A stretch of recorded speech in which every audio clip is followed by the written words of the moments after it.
I think I was more in the camp of these aren't RVs. We're just kind of putting them in that category because they're on wheels, but really they are traditional house construction. And you and I, having built our own, I think we've seen a lot of builders. It's difficult. You have to really be technical to figure out how to safely build these on a foundation, the attachments and everything. Welcome to the Tiny House Lifestyle Podcast, the show where you learn how to plan, build, and live the tiny lifestyle. I'm your host, Ethan Waldman, and this is episode 270 with Lee Pera. Are you as confused by all the latest tiny house news relating to regulations and building code as I am? Well, my guest today, Lee Pera, is something of an expert in this area, and she is here to help us untangle all of the regulatory happenings in the tiny house world. In this conversation, we talk about the IRC and Appendix Q. We also talk about the ASTM effort to make tiny house standards and how they kind of intersect. There are some recent developments that have happened, and I thought it would be worth having Lee on the show to tell us what they are and what they mean for living tiny legally. I hope you stick around for my conversation with Lee Pera. I love to cook in my tiny house kitchen, but I don't always love to clean up.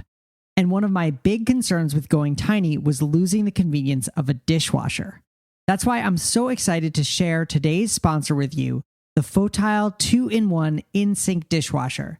It's a dishwasher built into a sink, and it's perfect for tiny house living. This innovative appliance is perfect for modern living in compact spaces. With its efficient design, it saves lower cabinet space and fits perfectly into a standard 36-inch cabinet base, making it ideal for tiny homes. But it's not just about saving space, it's about saving time and water too. The Fotile 2-in-1 in-sink dishwasher offers a quick wash cycle of just 20 minutes, getting your dishes clean in no time. 45-minute standard and 80-minute intensive washes are also available. Plus, it saves nearly 50% of the water a regular dishwasher would consume. With its ergonomic top-loading design, you don't need to bend over like you would with a traditional dishwasher, making it perfect for small kitchens. When it comes to cleanliness, the Fotile 2-in-1 in-sink dishwasher doesn't disappoint. With 5 standard washing and rinsing cycles and a 360-degree cleaning system, it eliminates 99.99% of E. coli and other common bacteria from your dishes, promoting a healthy kitchen environment. Are you worried about installation? Don't be. Fotile provides a comprehensive DIY installation tutorial online, and they are offering Tiny House Lifestyle podcast listeners a special extended 5-year limited warranty. There are over 30 million families around the world enjoying Fotile's full range of cooktops, ovens, range hoods, and in-sink dishwashers. They've channeled 20 years of experience and expertise into these innovative compact dishwashers. This amazing dishwasher has a rating of 4.7 out of 5 on Lowe's.com. Visit us.fotileglobal.com/THLP to learn more and purchase your Fotile 2-in-1 in-sink dishwasher today. That's us.fotileglobal.com/THLP.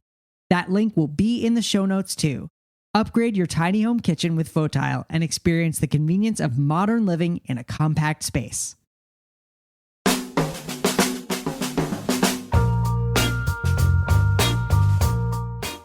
All right, I am here with Lee Pera. Lee is a geographer and community builder. She lived in 28 houses in 6 countries before landing in Washington, D.C., where she built her own tiny house on wheels and started a tiny house community.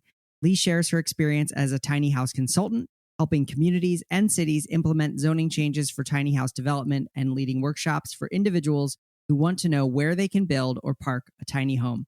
Lee Pera, welcome back to the show. Hi, Ethan. Good to chat with you again. Yeah, so glad you're here. I guess I'll tell our listeners that I always love chatting with you, but the impetus for this conversation is that you shared in your email newsletter a press release from IRC talking about some updates to the Appendix AQ that they're working on. Mm-hmm. And I was hoping that we could just rewind a little bit. I know all these, people hear about codes and zoning and stuff and they kind of tune out. So can you give us just like a brief history of the IRC Appendix Q efforts and tiny homes in general? Yes. So I'm hoping I'm getting the dates right. Ethan, you and I have been in the tiny house movement for over a decade now. But I think it was around 2015. And Andrew Morrison and some other builders, including Zach Griffith, B.A. Norgard, like there were a bunch of folks who started working with the International Code Council to develop tiny home build standards.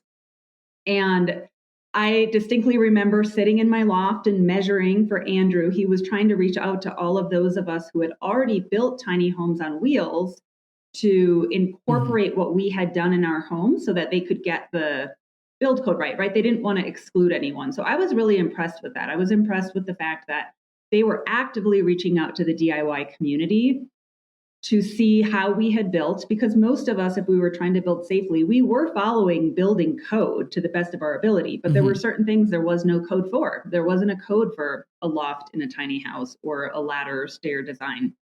So they were involved in that process, I believe, for a couple of years until it got the way the International Code Council works is you have to, basically first you submit a proposal. This is what we want to address in the next iteration. And then there's a whole series of meetings over the course of 3 days where they review all of these proposals and accept them or not. And so it was in 2018 or late 2017 when they had those meetings. I don't know where they were, someplace in Kansas or something. Yeah, and then that was adopted. Now, when I teach workshops on zoning and parking, I've always told people just because you're building on wheels doesn't mean you shouldn't be following this. Because Andrew always said that they were going to plan to eventually, hopefully 3 years, 6 years down the line, say, okay, instead of a foundation built home, what if the foundation is a flatbed trailer? I'm very sorry. I think there's a loud dog yipping outside. I hope that doesn't come through. Wow. It's okay. I can hear it, but it adds a little. It adds a little flavor. Actually, maybe you should tell the listeners like where you are. I am in Mexico City. This is where I live now. I'm actually going to tour a container home build factory here later this week. Cool. I'm probably going to be helping some friends start a community here as well. So I've been, doing my community stuff all over the place. But I went to high school in Mexico, so this is like a second home for me.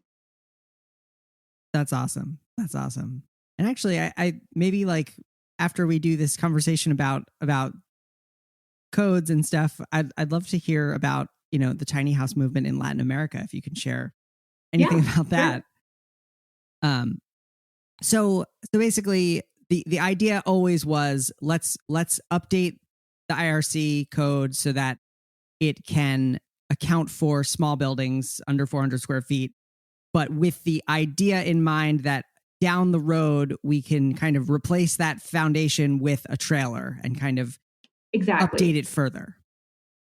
Oh, I think there were a lot of people who were upset. They're like, why are you only addressing tiny homes on foundations? You're missing the whole DIY movement. But you have to start someplace, right? And so they felt like just saying like tiny homes on wheels was too far of a leap when there wasn't even any code yet for a tiny home. So I appreciated, they explained very well their strategy with that. And I knew it was going to take time for them to get there to say, okay, now how about a flat bed foundation as the foundation?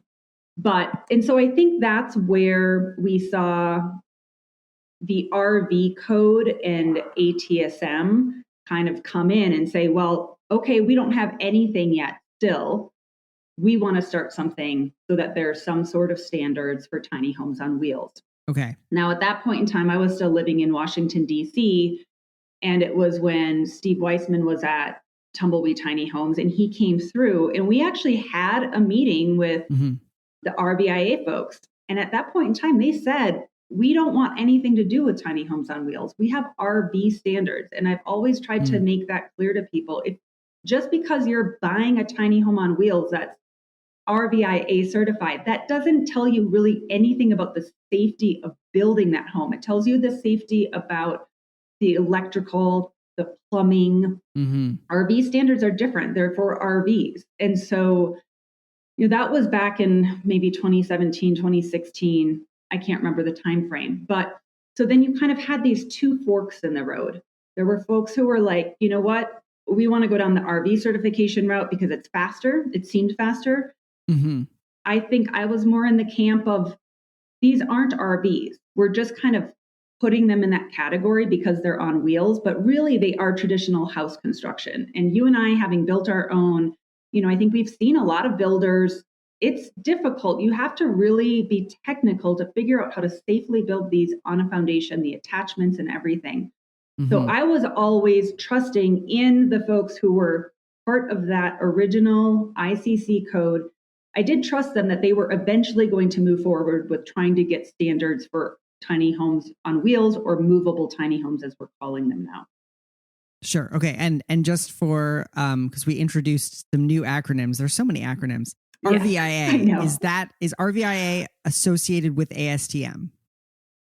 Well, yeah. So ASTM, did I say ATSM? I always mix that up. You did say ATSM, but that's okay.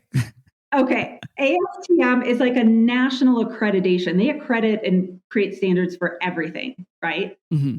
Mm-hmm. So RVIA is that's the accreditation or the standards board that it falls under. So RV Industry Association. Their code is probably called something else, but we all call it RVIA certification. Okay. Got it. So the fact that ASTM is kind of picking up tiny house on wheels standards as its own thing, separate from RV standards, is something of a wind shift, right, in their direction or in their desire correct, to get involved with tiny houses. Yeah, I was just going to say, I think that's good. I don't think it should be under RVs. I think there should be a separate movable tiny home standard. Yeah. No, I would definitely agree with that too. So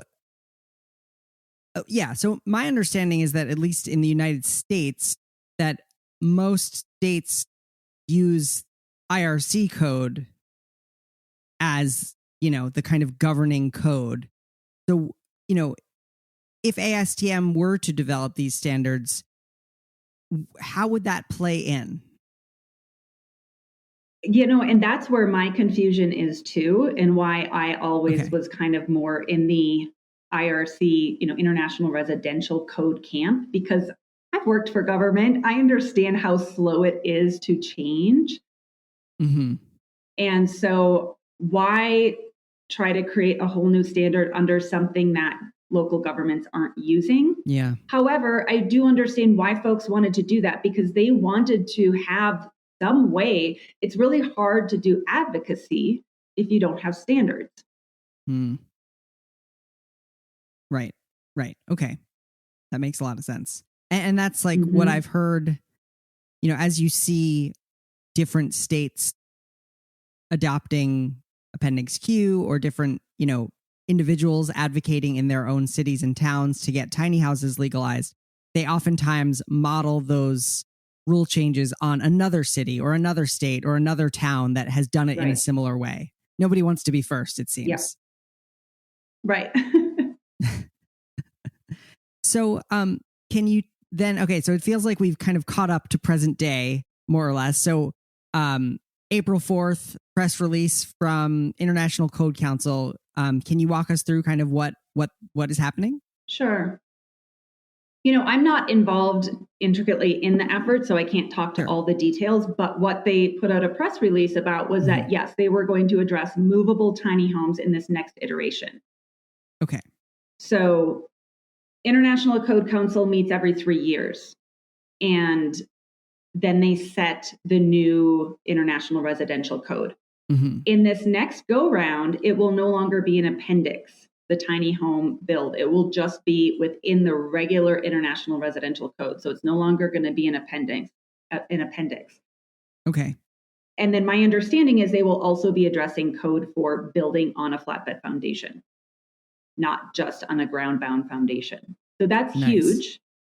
Yes. And it means, hopefully, that all of those jurisdictions who have already accepted Appendix AQ, if this goes through, if the International Code Council votes on it and says yes, then by 2024, that new code will include, I mean, I'm hoping that means that any jurisdiction that allows tiny homes from Appendix Q, that also means tiny homes on wheels will now be included. I'm sure there's going to have to be a lot of education and advocacy around that for jurisdictions. Yep. But it could be huge, really huge. This is what we've kind of been waiting for over the last decade. Yeah. Yeah, no, it sounds like it'll be huge. And it's interesting. I mean, I don't know if you have any thoughts. Of course, neither of us can predict the future. You know, it seems that a lot of the professional tiny house world, like the professional builders, have gone down that RV certification route for a number of reasons. I think that customers and consumers like having some kind of certification and feeling like what they buy has been built to some measurable standard. But also, my understanding is that the RVIA certification has unlocked the ability for people to get financing for tiny homes, yes. because it allows them to get an RV loan. Mm-hmm. Do you have any thoughts, or do you think that this could open up new financing avenues for tiny homes on wheels that are built under, IRC code? I would hope so. I mean, I always tell folks RVIA certification makes sense for financing. That's why the majority of builders do it. They can offer RV loans. Yeah. If you want certification, I really push people to there's PacWest on the West Coast, but why do I always forget their name? The one's based out of Florida. They came online maybe about 2015. It's an acronym. Yeah, NOAA, thank you. Yeah, I don't know why I can never remember their acronym. Yeah. I know people personally who have done it as a DIY builder, even purchased their certification package, and they kind of send photos along the way. I recommend people go that route. Yeah. If they really want to make sure they're building to code or safely, and then the RV certification if they need it for the RV loan. Yeah. So I hope that, yes, now having an official building code for tiny homes on wheels, is that going to open us up then to be able to get conventional new home build loans? I'm hoping so. Yeah. Yeah. I've heard it described to me always as that, like, you can get a mortgage on a traditional home that's attached to the ground because if you default on it, the bank actually has something that they can take back and sell. Right. But a movable house presents a challenge or a risk because, like, it could be in a different location. They might not be able to recover it. So that's still kind of an interesting, like, head scratcher of, like, how can we get to a bank offering a 15 or 20 or even 30-year mortgage on a tiny home, which I know, like, interest is really expensive. You end up paying a lot more, but like a mortgage on a $100,000 house actually might be affordable for a way larger swath of people out there than having to come up with cash for a tiny house or, an RV loan, which is going to be 5, 6, 7-year loan with high interest rates. Right. Exactly. Yeah, we'll have to wait and see. I mean, I really encourage people to try to do self-financing if at all possible and figure out their lifestyle as a way to be able to save. I think you and I both did that with our homes, and it just opens up so much more after your home is done. Totally. Then you're not beholden to any sort of loan. Yeah. But it does require a lot more prep on the front end. Yeah. And also, of course, time, if you are, saving a certain amount per month just to try to save up enough. And then, of course, there's the self-build option, which, can save you a lot of money, but doesn't necessarily work if you work full time or more. Exactly. I asked John and Finn Kernahan of United Tiny House Association what they love about their precision temp hot water heaters, and here's what they told me. Hey, Ethan, this is John and Finn Kernahan with United Tiny House Association. We organize Tiny House Festival. Oh, yeah, I guess so. First and foremost. We have a total of 3 precision temp on-demand hot water heaters. The thing we really like about these, and folks know this, I think they picked this up on Finn and I, if we don't like something, you'll never hear us talk about it. So the 2 things we noticed that we noticed and experienced immediately, They took painstaking effort to make sure that it was done right and installed. And so that was pretty cool right there. The other thing is the continuous on-demand hot water that just ran forever without any fluctuations or anything. I can't imagine an application, especially in our environment and our lifestyle of being the nomad, transportable, mobile, tiny lifestyle, where one of these units aren't good to use. Right now, Precision Temp is offering $100 off any unit plus free shipping when you use the coupon code THLP. So head over to precisiontemp.com and use the coupon code THLP at checkout for $100 off any unit. That's PRECISION temp.com, coupon code THLP. Thank you so much to Precision Temp for sponsoring our show. Well, I wanted to ask you, before we kind of pivot a little bit, you offer a tiny house placement course. Can you talk about, what that is and who should take it and what's in it? Yeah, we basically just go through everything you need to know about zoning code and building code. And I know it's not a fun topic, but I've seen a lot of people make decisions based on what they think their lifestyle is going to be or where they want to be. And the number one mistake I actually see people made is we are seeing a lot of jurisdictions change zoning to allow for accessory dwelling units. Yes. And so they think, oh, great, I'll just look for a piece of property in a jurisdiction that allows accessory dwelling units, and I'll just put a tiny home there. And it's not like, I don't understand, but people get a little bit confused that accessory means accessory to a main house. So it doesn't mean tiny house. And so we go through all of the different scenarios, situations, whether or not you're looking to rent land, buy land, tiny house on a foundation, multiple tiny homes. There's different types of zoning. But I really kind of try to teach people from my experience how to get creative with zoning. Okay. Because the number one thing, Ethan, is that I don't want people to stop their desire to have a tiny home to wait for legislation to catch up. Yeah. Had you and I done that, we would still be waiting, right? Or starting now. Sure. And I've had 10 years of being able to live this lifestyle, and it's provided me with so much flexibility. So I really teach people how to be safe enough, how to protect yourself enough, and how to know what's coming down the line with some of these changes, and being able to either build or buy your tiny home to meet those requirements, but to not let the current state of zoning and building code changes stop you from moving forward. And then we talk a little bit about also like setting up land and utilities and all of that. But it's basically about the zoning and code and how do you find land for your tiny house, whether or not you want to buy land or just rent it. Got it. I think I've done this now a few different times. I'm moving my tiny house somewhere, and I go to the town's website and I find some like 80-page PDF that may or may not be actually searchable by text. And I start scrolling through it. Does the course, kind of offer like any tips on like what to look for and where to start? What words to search for? Right. Yes. I go to the one website that I use all the time, Unicode, and then teach people like the categories to look for, and then how to know if you're going to be in the gray area zoning or not. And and I actually need to go and update a few of the modules now that we have this new legislation coming out. So, one other thing I want to make people aware of that I actually haven't read into the code as much because it's pretty technical, but there is new code through the IRC on off-site building of homes.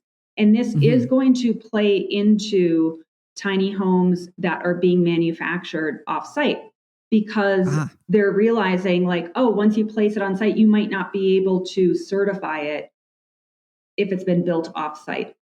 And so this has been traditionally used for things like container homes, but with this new focus on movable tiny homes, we also need to be taking into consideration those standards which have been implemented. I can't remember what they're called, like 1200 or 1205. I'm going to actually purchase them so I can read through it in detail.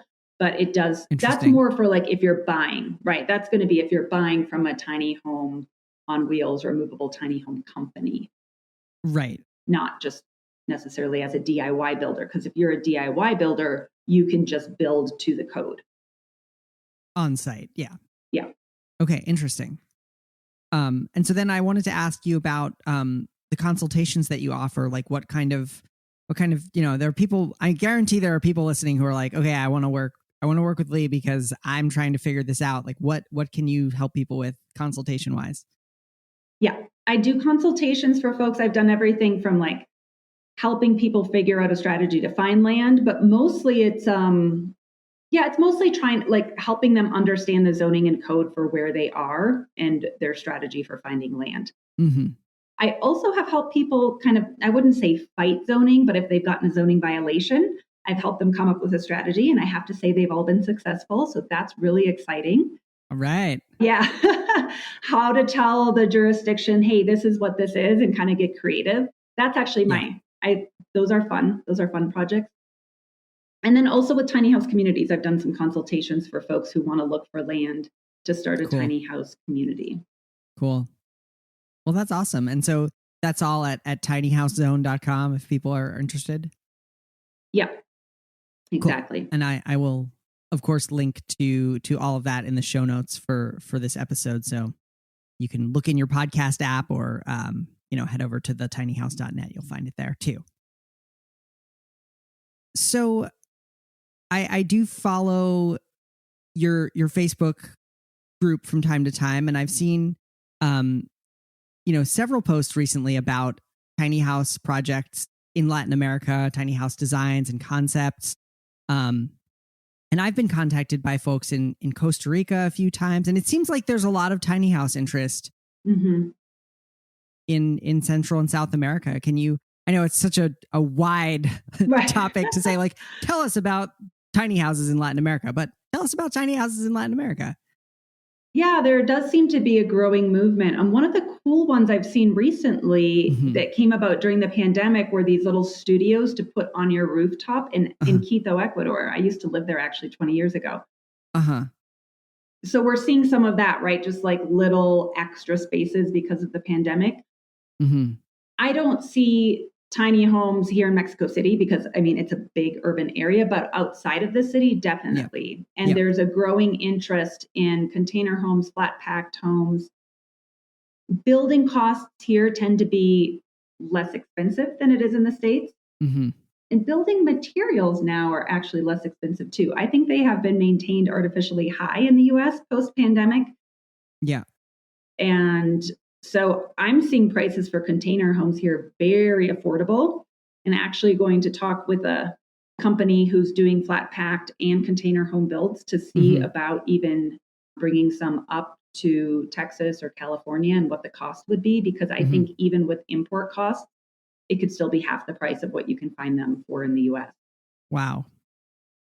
Yeah, it's amazing. And then in Costa Rica, I know there's a lot of like intentional communities being set up. I have a little bit of a issue. I did actually my graduate research on land in Costa Rica, and a lot of Central American countries changed their policies in the 90s to attract foreign investment. You had a whole group of foreigners buying land. And then all of a sudden, like Ticos, the local Costa Ricans were displaced. And so I did my research, actually, we're an area where they had no land access anymore.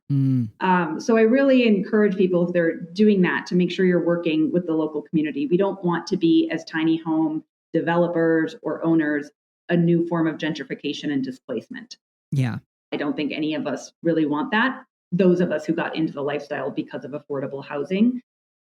And then we're seeing, I think just the tiny house movement is popular all over the world because it's a DIY movement. Yeah. And so this idea that we can take home back into our own hands, we don't need to rely on huge developers to create us home. Housing actually is a human right. And I always like to remind people of that. I really encourage people to take risks. I think the way we make progress is through stop waiting for zoning to change. do the best you can with the regulations that are out there, the building and zoning code that's out there, follow it to the best of your ability, but don't allow that to stop you from creating the home that you want. Mm-hmm. Because otherwise we could be waiting a very long time. And I think the benefit in Latin America is that, especially here in Mexico, when you go to rural areas, there's really no building code. Right. There's a lot of natural building happening here. There's a great architect, and she's kind of become pretty renowned in Mexico for natural building. People are doing a lot with water, rainwater collection systems, making your own rainwater collection systems. And one thing I want to address, Ethan, do you know what they're doing here now? And this is because of the water crisis. And it actually started in Monterrey in the north, but we have the service now in Mexico City as well.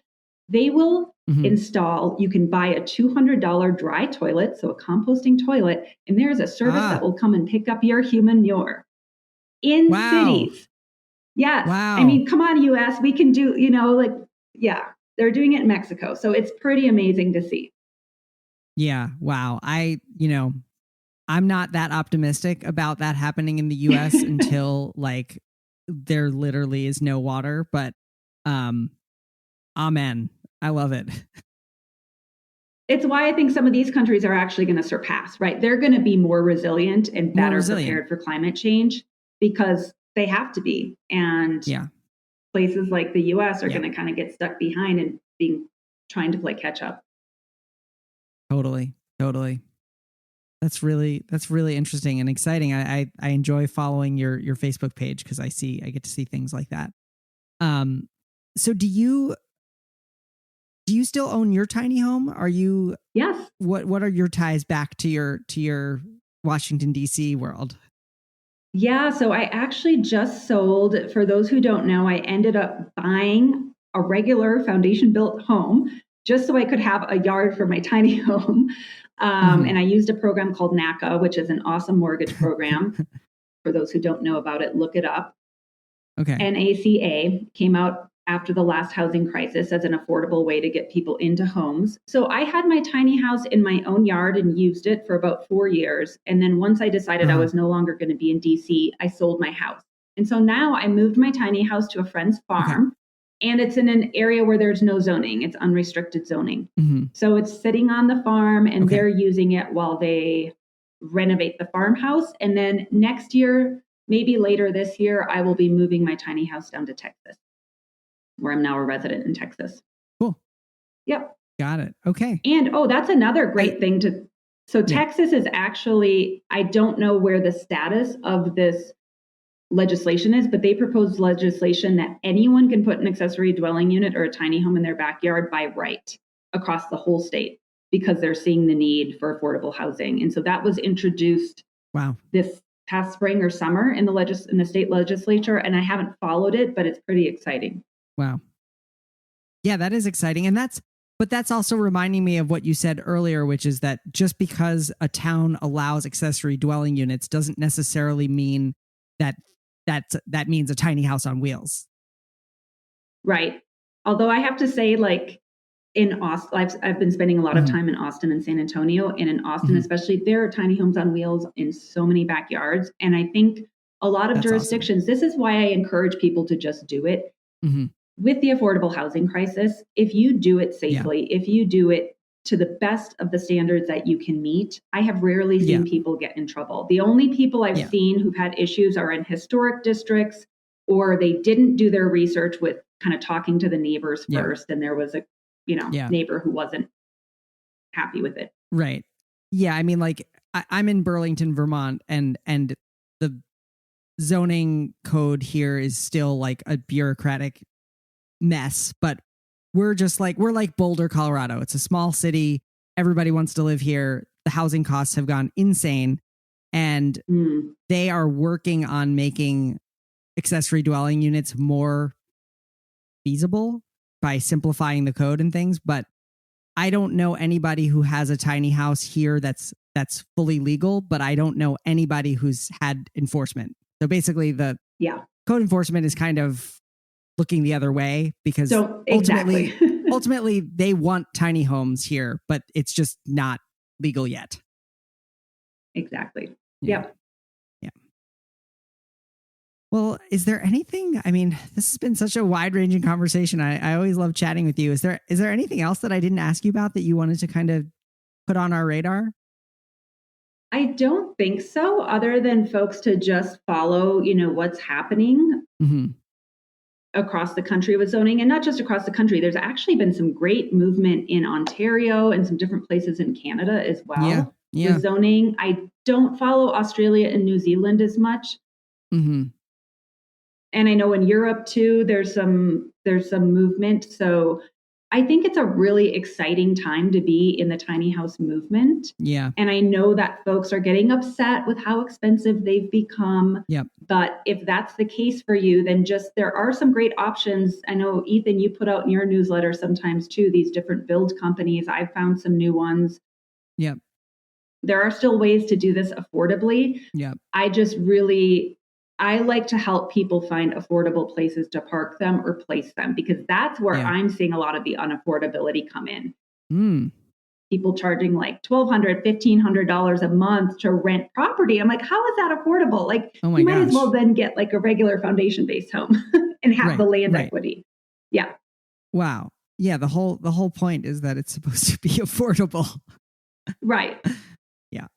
Yeah, and I've never paid more than about $500 a month to park mine. Yeah. In an urban area. So, and I think that's realistic. Nice. 500 to 700, Got it. Cool. All right. Well, Lee Pera, thank you so much for your time and for sharing all this knowledge with us. It's much appreciated. Thank you, Ethan. Thanks for having me again. Always good to chat with you. Thank you so much to Lee Pera for being a guest on the show today. And thank you so much to Photile and to Precision Temp for sponsoring the Tiny House Lifestyle podcast today. You can find links to both of the sponsors in the show notes. You can also find a complete transcript of this episode and links to Lee's recommended resources at thetinyhouse.net/270. Again, that's thetinyhouse.net/270. Well, that's all for this week. I'm your host, Ethan Waldman, and I'll be back next week with another episode of the Tiny House Lifestyle Podcast.